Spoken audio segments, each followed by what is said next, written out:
Friends, आप सभी लोगों का फिजिक्स हाईवेज में हार्दिक स्वागत है। फिजिक्स हाईवेज एक ऐसा चैनल है जो सभी स्टूडेंट्स को फ्री एजुकेशन प्रोवाइड करता है। तो स्टूडेंट्स इस चैनल को सब्सक्राइब कर लें और नोटिफिकेशन का बेल आइकन प्रेस कर लें, जिससे इसी तरह के वीडियोज़ का नोटिफिकेशन सबसे पहले आपको मिलता रहे। तो स्टूडेंट्स, हम लोग इस समय बात कर रहे हैं एटॉमिक स्पेक्ट्रा के बारे में।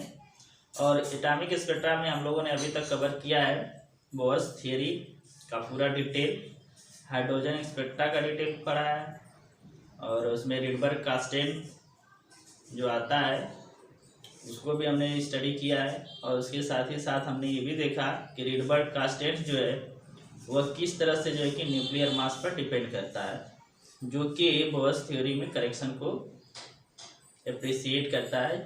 इससे यह हमें पता चलता है कि हमें बोर्स थ्योरी में करेक्शंस करने की ज़रूरत है। और इसके साथ ही साथ हमने हाइड्रोजन एटम के डिटेल स्पेक्ट्रा के बारे में भी स्टडी किया, उसमें कौन कौन से स्पेक्ट्रम मिलते हैं, वे सारी चीज़ें हम लोगों ने डिटेल में स्टडी किया है। तो हम लोग जो है कि आज स्टडी करेंगे spectral lines for the deuterium या फिर ड्यूट्रांस। तो ड्यूट्रांस और ड्यूटेरियम का जो स्पेक्ट्रल लाइंस आएगी वह कैसा होगा, किस तरह से होगा, ये सारी चीज़ें हम लोग जो है कि इसमें डिस्कस करेंगे।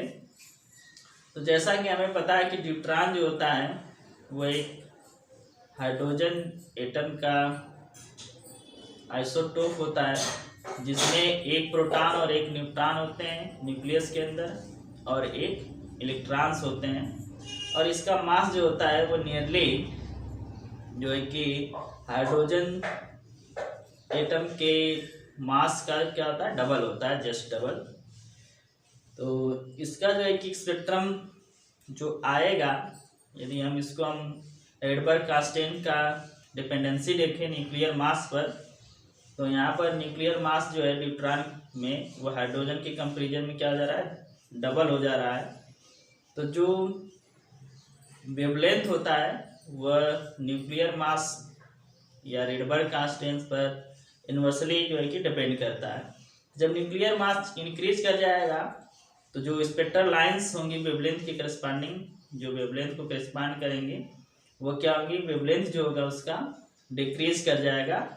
तो जो लाइन मिलेगी हमें न्यूट्रॉन के लिए वह जो है कि क्या होगी, हाइड्रोजन के कंपेरिजन में शॉर्टर वेवलेंथ की तरफ शिफ्ट हो जाती है। तो इसका जो है कि एक्सपेरिमेंटल प्रूफ भी मिला था।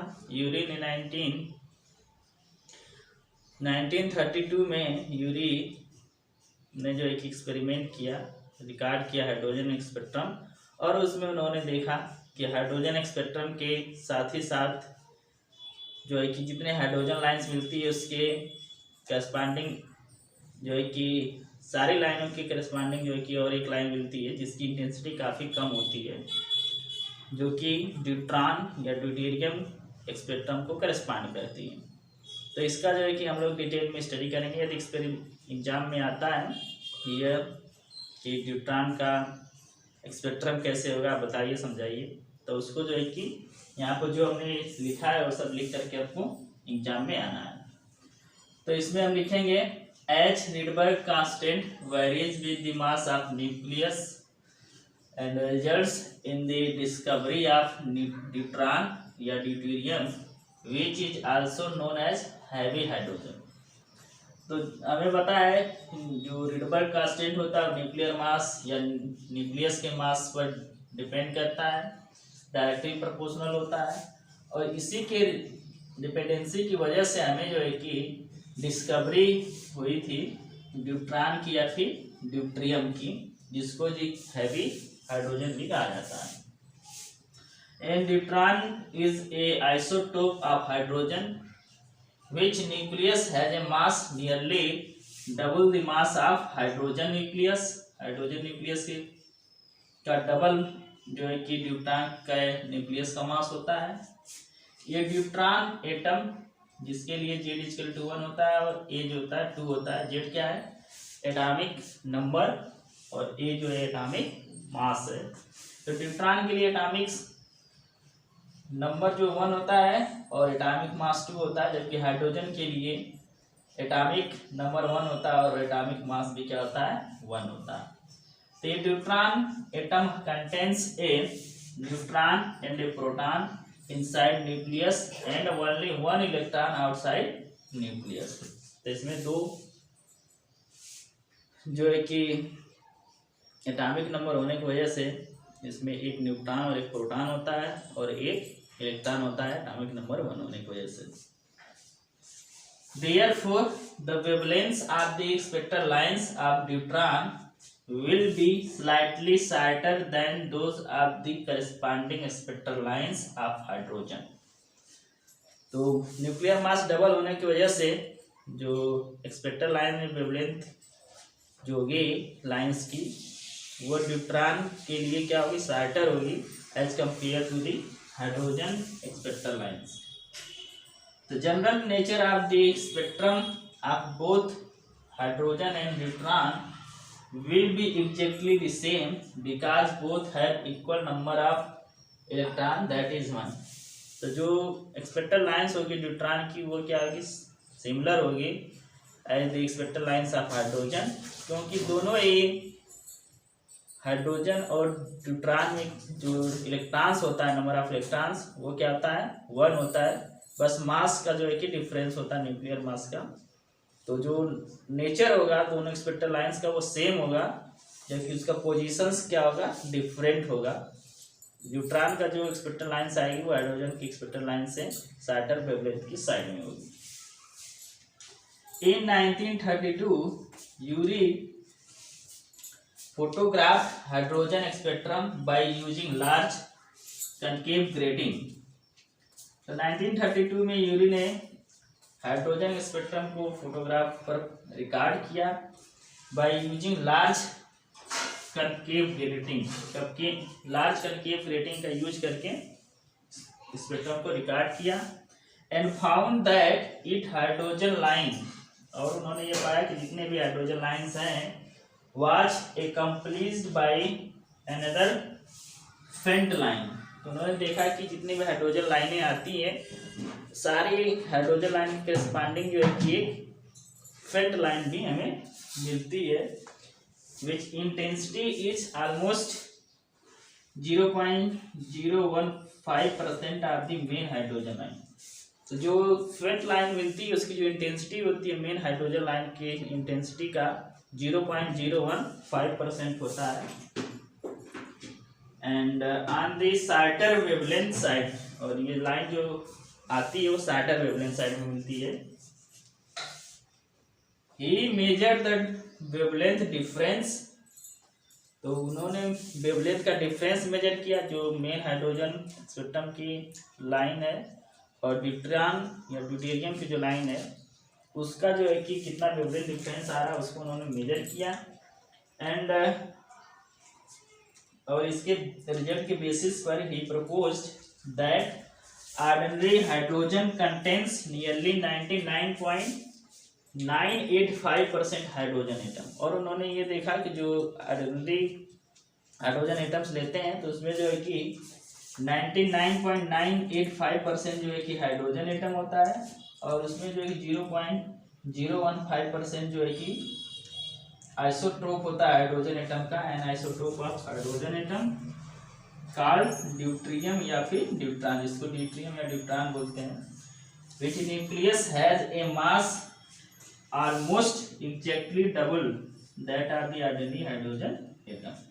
तो ड्यूट्रॉन उन्होंने नाम दिया और जिसका जो कि मास होता है ऑर्डिनरी हाइड्रोजन के मास का जस्ट डबल होता है. तो ये जो डिफरेंस इन्होंने कैलकुलेट किया वेवलेंथ का एक्सपेरिमेंट से जो रिकॉर्ड किया गया था उसको फिर थियरी से मिलाया गया. तो ये जो दोनों डिफरेंस है वो एग्जैक्टली मैच करते हैं. तो इस तरीके से हम कह सकते हैं कि जो फेंट लाइन हमें मिल रही है वो जो लाइन है वो ड्यूट्रॉन के ही करेस्पॉन्ड करता है, जिसको ये कि हम लोग नेक्स्ट स्लाइड में देखेंगे.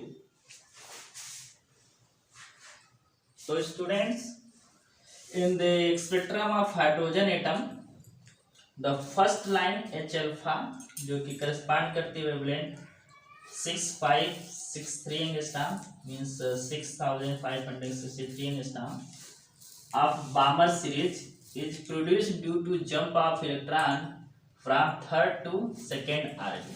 तो हमें पता है कि जो भी हाइड्रोजन एटम का स्पेक्ट्रम आता है उसमें जो एच अल्फा लाइन होती है, जिसकी first H alpha line basically इसका वेवलेंथ जो होता है 6563 एंगस्ट्रॉम, जो कि बामर सीरीज का लाइन है। और यह हमें मिलती है जब इलेक्ट्रॉन जो है थर्ड ऑर्बिट से सेकेंड ऑर्बिट में जंप करता है, तभी हमें लाइन मिलती है। और इसी लाइन के करस्पॉन्डिंग जो है कि हमें एक फेंट लाइन मिलती है जिसका वेवलेंथ होता है 6561.21 एंगस्ट्रॉम।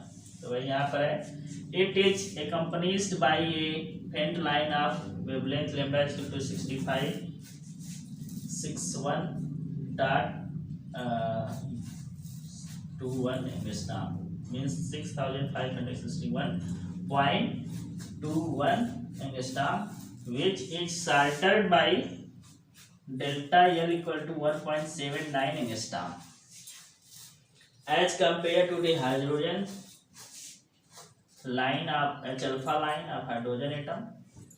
तो ये जो लाइन है, जो फेंट लाइन होती है इस वेवलेंथ के करस्पॉन्डिंग, ये वेवलेंथ, इसमें जो वेवलेंथ का डिफरेंस होता है वो 1.79 एंगस्ट्रॉम के इक्वल होता है।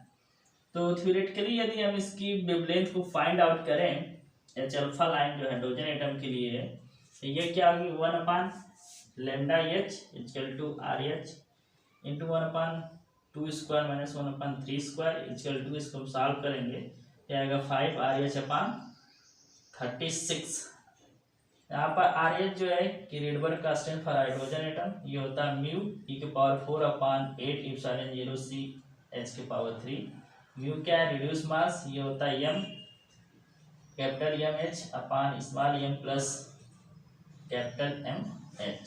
स्मॉल m जो है कि इलेक्ट्रॉन का मास है और कैपिटल MH जो है ये हाइड्रोजन न्यूक्लियस का मास है। तो R इक्वल टू होता है रेडबर्ग कांस्टेंट, सिंपली जो होता है ये होता है m e⁴/8 epsilon 0 square c h⁻3, इसमें m जो इलेक्ट्रॉन का मास है।